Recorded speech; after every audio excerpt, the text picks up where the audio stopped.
Bonjour, je me présente, Charles Dumartinet, je suis directeur des modélisations chez CCR.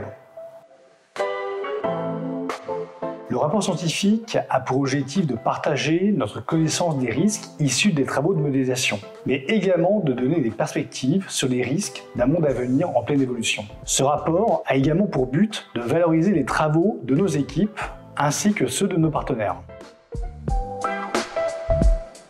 La modélisation socio-économique a pour objectif de quantifier l'ensemble des dommages générés par un événement, qu'ils soient assurés ou non, en allant au-delà de l'estimation des pertes assurantielles. Pour CCR, cette modélisation a pour objectif d'apporter un éclairage économique au pouvoir public. Par exemple, ces modélisations visent à apprécier les bénéfices d'une couverture publique de réassurance à destination par exemple des risques émergents.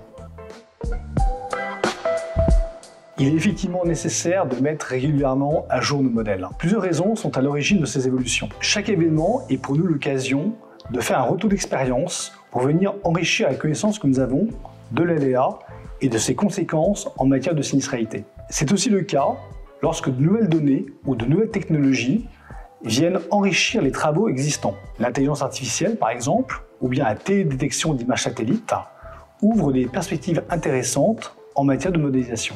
Également, l'évolution des changements réglementaires. En sécheresse, par exemple, le passage à la loi 3DS et le changement du SWI Météo France nécessitent de faire évoluer nos modélisations. Enfin, les travaux de recherche que nous menons aux côtés de nos partenaires nous permettent d'avoir un regard complémentaire et de venir enrichir nos travaux. En matière de risques émergents, nous poursuivons nos travaux sur le terrorisme, en améliorant et en diversifiant les scénarios d'attaque. Autre type de risque anthropique, nous travaillons également sur les cyberattaques. Une thèse sera lancée en début d'année pour développer un nouveau modèle. Les émeutes ont également fait l'objet d'une modélisation, tant en métropole que dans les DOM, que pour la Nouvelle-Calédonie. Enfin, le changement climatique modifie sensiblement l'impact de certains risques naturels. C'est le cas notamment pour les feux de forêt, dont nous observons déjà l'augmentation en fréquence et en intensité dans le sud de l'Europe, mais également aux États-Unis.